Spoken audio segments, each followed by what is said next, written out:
Welcome to Mental Health Monday. My name is Mick Coyle. Coming up on the programme this week. But in the past, suicide was one of those things where it's like you just don't talk about it because it's so massive and the person must have gone through so much to actually take their own life. It's like we don't talk about that at all. I feel as though we need to talk about it now. You know, this idea that suicide is an end point, but actually more and more the evidence shows that it's about suicide. It simply passes on the pain to other people. Yeah. It doesn't just stop this then. So I feel as though now I want to be the voice of, in particular, young men, and just an advocate for young men talking about mental health, because I feel as though it's something that not a lot of young men feel comfortable talking about. And I'll be reminding you how you can make connections with mental health organisations within your community. It's Mental Health Monday. Hey, one and all, hope you're doing well. We're the home of the UK's conversation about mental health. It's Mental Health Monday. My name's Mick Coyle. Been a busy old time of it of late. No podcast last week as we came out of the Easter bank holiday weekend. I was away as well. I had a week or so away from a holiday, which I was intending to take in April of 2020, but you know what happened. So we couldn't take it in 2020 or again in 2021 because we were in different tiers or something like that. But I was able to get down to Cornwall for April 2022. What a lovely part of the world it is. Miles away. Takes ages to get there, but boy does it feel different when you do. Had a really great week of weather too, which of course makes all the difference, and was with the entire family, so it was a really positive time. Didn't get the most sleep that was required, so I'm catching up with that. And also, big monumental day as well. If you're listening to this podcast on the day that it goes out, episode 247 of Mental Health Monday, you're actually listening on my 40th birthday, the day of my 40th birthday. 40 years old, life begins at 40, and all of those things. Yeah, where did that happen? To be honest, I'm absolutely fine about it. Quite looking forward to seeing a few friends, hopefully the weekend coming, and having a bit of a shindig and a celebration as much as anything. I remember when you were growing up, though, 40 was like the start of middle age. I think it's probably not the case that, though, now. I think maybe that's a little bit more towards 50, even 60. To be honest, I know more sprightly 60-year-olds than I do 40-year-olds. I'll be absolutely fine. On to this week's guest, though, and we welcome Tyler Cruickshank to Mental Health Monday. Tyler, you will know if you watch the TV show Love Island. He's a really positive advocate for positive mental health and has just signed up as an ambassador for the organisation SOS Silence of Suicide, a brilliant organisation set up by Michael and Yvette Mansfield. They do fantastic work, and I'll include a link to their website in the write-up to this particular podcast, and as I mentioned in the podcast as well. He signed up as an ambassador. It's an issue that he's aware of. The issue around suicide and Love Island has actually been a common theme over the years as a result of some high-profile deaths, unfortunately, from people who are linked to the show. But actually, it was a personal suicide that Tyler was aware of that really sort of started this part of his particular journey, and means that it's something that he's really, really keen to talk about. Yeah, so essentially, Mick, I am a huge advocate for mental health. Long before Love Island, I was a huge advocate for it anyways. But I think sort of going on the show, I know, the show has sort of been surrounded by a lot of mental health issues, I would say, with various sort of people, paying the ultimate price, etc., etc. It's sort of something that I wanted to really vocalize and be involved in.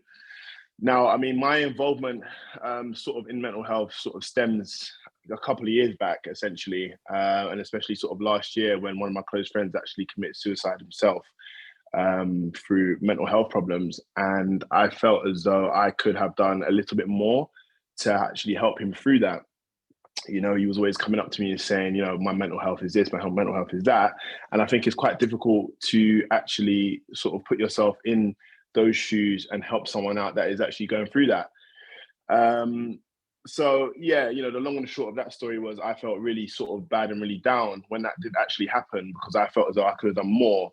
So I feel as though now I want to be the voice of, in particular, young men. And just an advocate for young men talking about mental health, because I feel as though it's something that not a lot of young men feel comfortable talking about.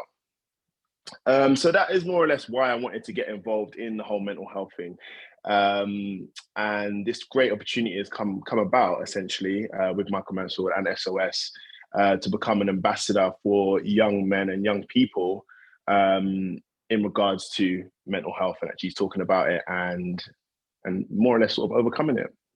I think thanks for being so honest as well about, you know, that personal journey. I think it will really chime with a lot of people, many people we've spoken to on the podcast over the years, who talk about that feeling that comes after a suicide of someone close to you, the questions that you ask, the over-analysis. Did I do enough? I should have done more. Exactly, you talked about, you know, how you sort of, but of course, you know, they were going through that thing, and then, you know, it was kind of happening. And if as a society, I think we were better clued up on these issues, then we'd be better placed to it. But you can only ever deal with these things sort of at face value when you come to that point as well. But that's one of the things around suicide, and why the organizations like Silence of Suicide are so important. Because actually, when, you know, this idea that suicide is an end point, but actually more and more the evidence shows that it's about suicide. It simply passes on the pain to other people. Yeah. It doesn't just stop this then. This is the thing. Yeah, I mean, you hit the nail on the head, Mick, when you said we're not really sort of equipped to deal with this sort of thing. You know, there isn't a manual for it, and it's such a huge thing, and it delves so deep into people's emotions and feelings. It's almost as though you're taken aback by it a little bit. It's like, you know, do I talk about this, or, you know, do I kind of mention mental health, and, you know, do I ask if they're okay? It's almost as though it's a big taboo. So and that's exactly how I felt when I was sort of, you know, going through my friend's situation. It was a, do I kind of invite him out? Do I go around there? Do I message? Do you know what I mean? So it was quite difficult for me to actually deal with that, or help him deal with that as well. So yeah, as I said, you hit the nail on the head in terms of that, Mick. And in terms of, you know, the way forward as well, unfortunately, we're at a number of suicides, and talk about men, young men, older men dying by suicide. The numbers are high. You know, numbers around sort of young new mums, or mums around that sort of like period of giving birth. Those numbers are really high as well. And it's a really shocking. Exactly. So we actually have these two things, don't we? Where we have the conversation that we're not having correctly before it happens with the people who it's happening to, but also the silence around what happens afterwards, where no one's quite sure what to say or how to think. So it's like we've got this huge issue, this pandemic of suicide, which is taking place across the country, and yet on either side of it, we've not necessarily got a plan, have we, to deal with it? And it feels wrong, but we've got to have that plan, haven't we? We've got to know. So if it does happen to you, what do you do? Who can you turn to? Because, you know, and it's always the thing, you know, if you break your leg, you call 999. But if a close friend dies by suicide, who do you speak to? What do you do? Exactly that. And I think one of the main reasons I wanted to get involved in this, Mick, is because I have such a good support system around me. So I remember, you know, going back 2 years ago, essentially, when we was going through, you know, the height of COVID, right? And we was in lockdown after lockdown, and you couldn't do anything, and there was restrictions up to your eyeballs. And I wouldn't say I was going through a depressive phase, but I was going through, you know, some relationship problems with one of my previous girlfriends. And I remember, you know, quite vividly, my mum and dad literally dragging me out of that hole that I was in. And my best friend as well. So I was very lucky in a sense that I had those people around me to actually lean on and act as, you know, basically like a soundboard and actually speak to, whereas a lot of people don't actually have that. So I think SOS is a really good, you know, it's a really good charity, really good platform for people to actually, you know, basically just go. And as you said, you know, when you break your leg, you call 999. If something happens, it doesn't have to be after the fact. It could be before. You know, there could be a friend that's going through something, or you think that they're going through something. Just get on the phone to SOS. You know, there's always someone there manning the phones between certain times, and you can actually sit down and talk to them about that. And, you know, we can give you advice as to what the next steps should be. You know, as a disclaimer, you know, by all means, we're not professionals. You know, we're not like therapists or anything like that. But because we've actually been through it firsthand, we can give our take on it, essentially, right? And it could end up helping. It's better than nothing. So, yeah, completely understand where you're coming from, Mick. Like, there isn't a set sort of, I don't know, blueprint or template for people that could just, you know, pick up the phone and call like 999 or 111 or whatever it is in regards to mental health. And I feel as though there should be. Yeah, absolutely. It's interesting as well, you know, the idea of that support network, that peer support network as well, where even if it's not, you know, that someone with a doctor in front of their name, although I'm sure there'll be many people associated with the organization whose expertise they draw on, it's about people who've had that experience, and the phrase lived experience, because it's, you know, it's about people's existence and what gone through. I think it's a really good example of how that can move forward. I'll mention the website, by the way, at the end of the podcast, so people can find out more about SOS and the team. Now, you mentioned as well that you know, we almost feel lucky, don't we, if we've got that sort of support network around us, you know, family and 100%. friends and so on and so forth. But I also think as well that some people who don't have that, or they live away from family and friends, or they're off to university or stuff like that, they still need to know, what does that support network look like? If it isn't going to be mum and daddy, we're going to, you know, drag you out of the house and say, right, you're coming home for a week or two.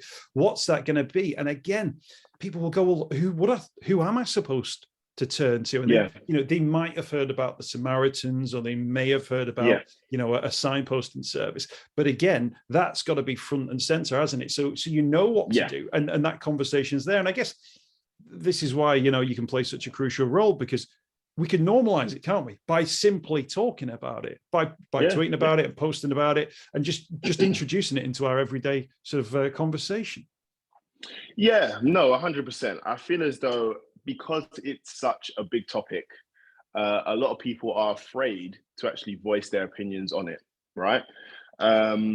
You know, I basically, going back to sort of 2 years ago in COVID, I felt the same. You know, you wouldn't go to just any of your friends with a problem that big in terms of mental health.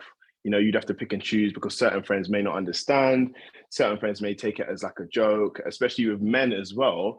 You know, I have certain friends that if I turn to, they will say, Tyler, man up, come on, you know?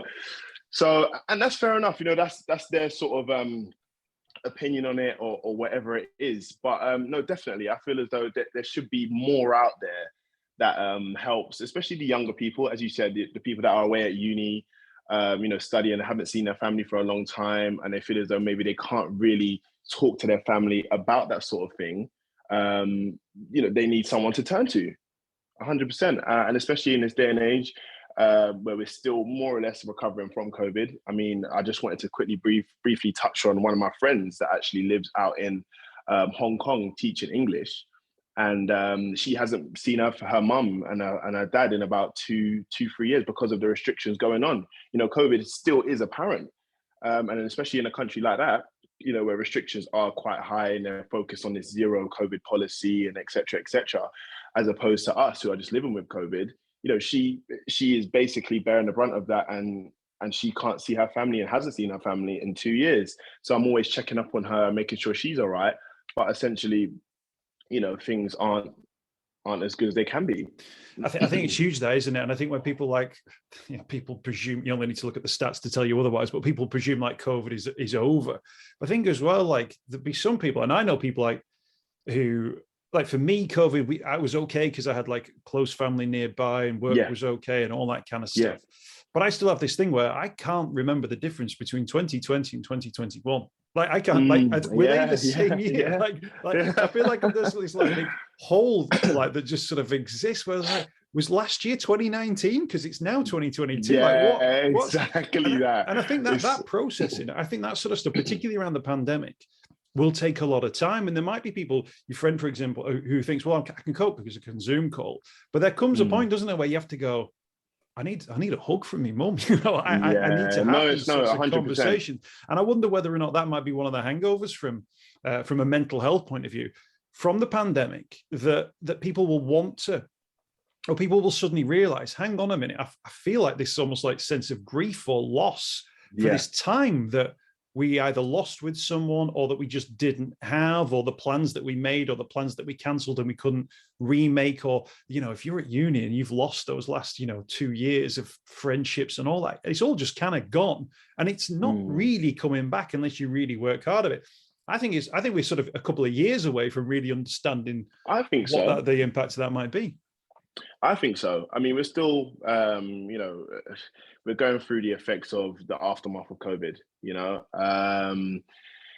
It is gotten a little better in certain countries, as opposed, in regards to sort of traveling and things like that, and seeing people. But it's still very much apparent, as I sort of mentioned before, with my friend, and you can only just be sympathetic. The situation is still quite dire, and that is what the reason why I check up on her so sort of frequently, anyways. But yeah, Mick, you're totally right, and I think with this whole COVID thing that has happened, I think it's heightened everyone's what's the word I'm looking for? But it's heightened everyone's mental health. Whether it be sort of positively or negatively, it has sort of affected everyone's mental health. Even when I was going through what I was going through 2 years ago in that relationship, I feel as though it would have gone a lot more smoother if I was out seeing friends, going to places, etc., etc. But we was in the middle of lockdown, we couldn't do anything, and I honestly had my mum and dad to fall back on, and a lot of people don't. So yeah, let's talk about sort of the conversation and the fact that you're able to maybe open up a conversation to a younger audience. I sometimes go into like colleges and schools and I talk about mental health, and sometimes they're just like, yeah, we get it. Like I go into like older organizations and they're like, oh, that's really, I never thought of it like that. Sometimes you get like the 15, 16-year-olds, they're like, why did you say there was a stigma around mental health? And I was like, I grew up in a world where you didn't talk about mental health, and they're going, well, you've just said there's a stigma. Now people might think there's a stigma. And I'm going, oh wow, like this is huge. This is brilliant that those conversations are taking place. Even though I was obviously doing a little bit of damage, and I was being genuine though in my comments. But I think I'm sort of heartened by the way the conversation is moving. And actually, you touch on Love Island and the tragic circumstances around those situations that you touched on right at the start. Really, really awful. But actually, it has forced the conversation, hasn't it? It has forced people to talk about kindness and looking out for each other, and the fact that it does happen, and it happens to people that it happens to people on the TV, it happens to the singers and songwriters that you love, it happens to all kinds of people. I think in the past it was always a bit, it was a suicide thing, like let's not talk about it. Which now you think, if this is happening to people like you and me, we've absolutely got to talk about it, to explore it, because otherwise there's no benefit to anyone, and it happens again in the future, and we think, oh well, it'll just happen again, for the rest of time. We've got to tackle that, and young people are really good at that. Yeah, no, 100%, Mick. I think obviously coming off the show, it does force the question. It really does force the question. Love Island's demographic is clearly, younger people. Let's be honest.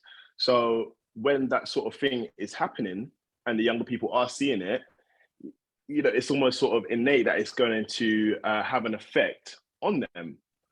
They are going to speak about it in school. They're going to speak about it in college. They're going to speak about it to their friends, etc., etc. It is going to be something that is spoken about. So when you're going into the schools and colleges and you're talking about mental health and you're talking about, people taking their lives, etc., etc., it's almost as though like it's not a taboo anymore. It's not like, it's not one of those words that you kind of shy away from, because people already are involved in it, if that makes sense. So especially sort of coming out of the show and being sort of embroiled in the whole suicide thing and mental health, it is something that I really wanted to get involved in. I remember sort of thinking back to actually, I don't want to get too deep into it, but thinking back to when Mike committed suicide. That was on Love Island before, and I used to watch the show before I actually went on. And I didn't know Mike at all. I just watched him on the TV. Thought he came across like a really nice guy. And I remember my friend actually sent it to me, and I was taken back by it. I was like, oh my God, like what is going on? Good-looking guy, had everything going for him, but you just don't know what people are going through. And especially coming off the show, people think it's all glitz and glam and et cetera, but there is obviously a darker side to it. And I just wanted to, be that person that actually talks about mental health, because not a lot of people do, sort of coming off the show. And I wanted to be that sort of advocate for it. I think that's a huge credit to you, because I think, for my generation, the conversation that would have taken place after that would be, well, what's he done that for? What's she done that for? Yeah, She was young and good looking. He was young and good looking. He had everything going for him. He had a family who loved him. yeah. Whereas actually the real conversation is there was a real mental health problem there that wasn't spotted, or that the help wasn't able to get to, or there wasn't the knowledge to get the help to the person that needed it. And I think that's the conversation we've absolutely got to own now, that if something does happen on a high profile TV show, that conversation has got to be, well, actually, yeah, I am aware of that. Did you see this thing Tyler put on Instagram about, you have to own that conversation from a positive point of view. Otherwise, the conversation becomes here's another suicide of another famous, celebrity claiming everything's bad when they've gone on TV for a bit or whatever it is. That real negative stuff. We've got to kibosh that and open up that conversation, which I'm sure we'll continue to do so as well. SOS Silence of Suicide, SOSSilenceofsuicide.org is the website for that. And there's loads of different information on there as well. And I think that thing about putting it in the public eye and talking about it, like, I'm not saying all the time, but in general conversation, I think is important. In general conversation, I think sometimes we end up in a situation, and Caroline Flack was a good example of this, where quite rightly when it happened, everyone's like, it was so sad, and everyone felt sad, yeah. And then there was this big reaction around it. But then, of course, then something else knocks it off the front pages, and it's not the big talking point. Yeah. And it falls away again. And it's so important, isn't it, that ongoing conversation, or when people go, oh, that actually really hit nerve with me, I need to be able to explore that those pathways then open up. And I guess organizations like this, very sort of, the Shout Network is a good example as well. Samaritan's a good one as well. The Mix is a great charity for young people. The Calm Zone is a brilliant organization as well. Yeah. Those platforms, they're there. They don't want to have to be there, but they will need to be there for the future. We've got to continue that conversation. Yeah. I mean, just going back to your point on Caroline, it was a tragedy essentially, but as you said, something will come along and knock it off the front pages, and it will only be around for a couple of weeks or whatever it is, and people will stop talking about it until maybe the following year when it's like the 1 year anniversary or whatever it is. And I feel as though the conversation, as you said, needs to be continuous. We're in the day and age now where it's talked about a lot more. Suicide is talked about a lot more. Suicide in younger people have talked about a hell of a lot more, essentially. So why are we not sort of making it on the tip of everyone's tongues? It needs to be a conversation that everyone's having, essentially. It's kind of like, how do I describe it? In the past, I can only really speak for myself anyways, and my family and my upbringing. But in the past, suicide was one of those things where it's like, you just don't talk about it because it's so massive. And the person must have gone through so much to actually take their own life, as they feel as though that's their only way out. It's like, we don't talk about that at all. But now I think it's shifted from years ago to now, where it's like, it's happened time and time again. I feel as though we need to talk about it now, And as you said, there's numerous charities out there, there's numerous platforms out there that people can access to actually speak about it. And I feel as though it just needs to be spoken about, because that's the only way we're going to draw attention to it. It's the only way that we're going to help people, is literally by speaking about it. Yeah. There was a great phrase, I'll tell you about this, great phrase that you used on the show, because we kept, and I've said it myself for a number of years doing that, about reach out. If you need support, reach out. And actually had a guy on the show called Phil, brilliant guest. And he said, it's not just about reaching out. We also need to reach in. We need to be able to spot, those circumstances where someone might be struggling. And we don't just go, oh, well, if they speak to me, then maybe I'll help them out. We go in, you always have to aggressive kindness, if you like, and say, I've noticed you're not been yourself recently. Anything you want to talk about? Let's go for a walk. Let's go for a run. Let's go for a hike up a mountain or whatever, just to get away from it, just to allow, space for those conversations to take place. And I think there's so much goodwill around this. I know you guys have got the Morado Ball is coming up in June 2022. These sorts of events get everybody into a room, and I think details on the website for that one, by the way. When you get those people into a room together, you can see that there are solutions, there are answers, there are the people who can drive the change forward. And then it's about that sort of influence spreading out, and about people taking that positive step. And we've got to be positive, and we've got to take positive steps forward. And I think what you're doing with this is a great example of it, where you're standing up and saying, yeah, I am going to talk about this. And when you respond to me on Instagram, you're not going to be able to respond to everybody, but you're going to engage with that conversation. Exactly. No, 100%. I think it's definitely a learning curve for a lot of us, if not all of us. Especially myself, sort of coming off the show. A lot of people around me have obviously watched the show previously and seen what's happened to the likes of Caroline, Mike, Sophie, etc. And they were always asking me, Tyler, are you okay? Tyler, are you sure okay? Tyler, Tyler, not being yourself. And sometimes, I mean, yes, it is nice that people do care. But then it obviously gets to a point where, I was totally fine, but people were still asking me, Tyler, are you okay? Tyler, you're not yourself. And it got to the point where it was almost detrimental to me, if that makes sense. So I think it is very simple in a sense of you need to reach out and reach into people, but then you have to know who you're speaking to as well, because not everyone's the same. Like my friend, for example, that did commit suicide, rest his soul. He was a different person to myself, if that makes sense. I think he probably needed, someone like myself to say, come on, let's go out and do this. Are you okay? Are you sure you're okay? And, the continuous asking. Whereas myself, I'm not like that at all. If you ask me once and check in every now and again, that would be fine for me, if that makes sense. Yeah. So I think everyone is obviously different, but it is obviously a learning curve. As I said before, there is no manual to it. And everyone is starting to speak about it now, but the platforms that we do have out there will obviously sort of give everyone the tools to actually approach different people in different ways, because not everyone's the same, essentially. But as you sort of mentioned, touched on before, we do have the ball coming up in June. It's a great opportunity to get everyone together, as you said, in the same room to talk about this sort of thing.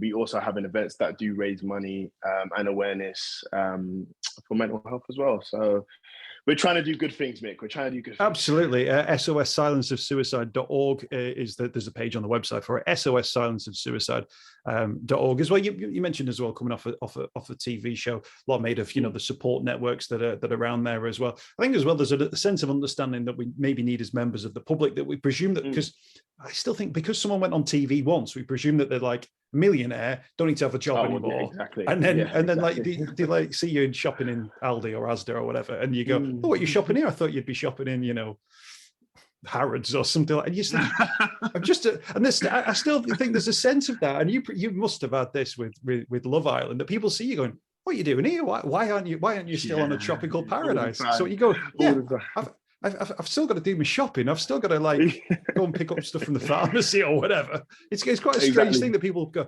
aren't you a celebrity? Like, what are you doing here? Like, well, everyone needs to go and pick up something from Poundland from time to time. So this is the thing, Mick, and that ties in directly to, mental health, essentially, right? Is direct correlation. Even though you've been on TV, right, and everyone classes you as a superstar, celebrity, whatever it is, I am still human. Those people are still human. So, all of the trolling and everything like that, you've got to remember they are still human, And yeah, I mean, it's happened to me before. You're completely right. I'm a down to earth person. So, I'll still go out with the boys for drinks to the local spots that I usually go to anyways.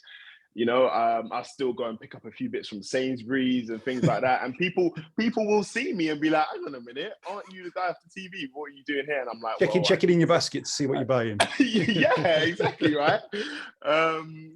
So it's almost as though they kind of forget that you are human.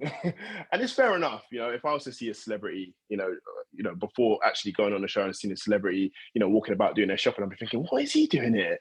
Surely he would have just got someone to go and get that for him or order it, no? So I do understand it, but it just goes back to my point. We are still human at the end of the day, so you need to treat everyone like they are still human, and treat everyone the same and with respect. Exactly. We had Jake Quickenden was on the program. He did X Factor, but I'm a Celeb, and he said that he said he came off social media because he tweets something like, oh, I'm doing this today, or I'm doing a panto, or whatever he was doing, and people would hammer him, going stop trying to stay relevant. Why are you trying to be relevant? And he was going, See, this is the and he was thing. like, I'm trying to work, like I'm trying to live. Exactly, I've got to earn money and exactly stuff that. like that, because there was this Exactly that. presumption that we all had our little minute in the spotlight, and then as soon as it's not on you, the idea that you would step back into it, or that you would do something that they'd recognize, becomes this, because there's something else, or there might be somebody else. And I know you've got, your exactly. law career, hopefully, that's opening in front of you. You're going to live your life. You still, and this is, for ourselves as well. We're always going to be the people who did the thing, or who did that, in the same way we're always the people who went to that school, or got those exam results, or went to that, or had that experience. But then for the future, we'll also be different people as well, and making sure that conversation is a positive conversation. Hey, what you up to now, is a really nice thing to say to people, whether they've been on TV or whether or not it's someone you just used to go to school with, because you don't have to be defined by things that happened in the past, nor should it ever define what you'll do in the future. No, of course not. And the thing is, it's sad to hear, but especially for myself, I've experienced trolling. I think, I'll be surprised if someone went on TV and said they haven't experienced trolling. It is always there. I just don't understand why people, just see the need to be negative sometimes. Don't get me wrong. For the most part, it is positive, but you will see comments like you said, Mick, from time to time, when people are saying, oh, you're trying to stay relevant, or you're this or you're that, and they'll make an assumption on your life, and it really couldn't be further from the truth. But I think it just comes with the territory. I've had this question a million times, and it comes with, oh, how do you deal with the trolling? How do you deal with the negative stuff, etc., etc. Essentially, I knew what I signed up for going into Love Island. You take the good with the bad, you take the rough with the smooth, essentially. So there was always going to be an element of trolling, but I think, how you combat that is you just get a good support system around you, whether that be your friends, your family, whoever it is. And you stay focused on yourself, you stay grounded, and you just don't let it get to you. Don't get me wrong, it is easier said than done. And platforms like Instagram and I'm not too sure about Twitter, but Instagram, definitely, they are helping in regards to actually blocking out certain words and certain sort of negative comments and stuff. So I feel as though, the social media giants are looking into it a little bit more. Don't get me wrong, could they do more? Yes, 100%. But it is certainly changing from years before. So yeah, I mean, don't get me wrong, I think it will always be there. The negativity will definitely always be there. But it's just how you need to know what you're signing up for first and foremost, and it's how you deal with it afterwards. Absolutely. And just touching on that point, actually, Mick, ITV are incredible in regards to looking after you. Their aftercare is second to none. Essentially, they have therapists on hand, psychologists on hand. And it's all, they all pay for it, essentially. It's all free. And you have your sessions more or less every week or whenever you want to check in. Yeah, so they really are good. I mean, it actually got to the point where I was like, yeah, I mean, I'm fine, sort of thing. And they were like, no, Tyler, but we need a session. And I was like, okay, cool. Can we reschedule it to like next week, maybe? Like they're proper, like they're actually prim and proper. So ITV do help you. So if you haven't got anyone, which a lot of people don't, ITV and there's people out there that are willing to actually help you, and they're really good with stuff like that. That's great. Well, absolutely perfect. That better too much support than not enough. And actually, what you've just said there about that support network and going into a situation brings us full circle, doesn't it, to that wider conversation around suicide or poor mental health, where it might be coming in the future. So it's about knowing what that network will look like, what those support lines will be, so that if it does come your way, you can turn to that, because bad stuff's going to happen to us all. There's going to be grief, there's going to be highs and lows and so on and so forth. But it's about what that network looks like. And I think if we can do that at a much earlier stage around when we're not feeling so great, then we don't have to have the conversation around suicide, because we're not getting to that point. And I think that's a really important point to take forward as well. Tyler, thank you so much for your time today. Really appreciate you speaking to us on the program. Let's just mention the Silence of Suicide as well. SOS silenceofsuicide.org is the website. Details on there as well for the Morado Ball taking place in June 2022. But it's easier to get into stuff like that when you've been on Love Island. I knew that was coming. Tyler, absolute pleasure. Really appreciate your time today, and thanks for joining us. Thank you for having me, Mick. My pleasure.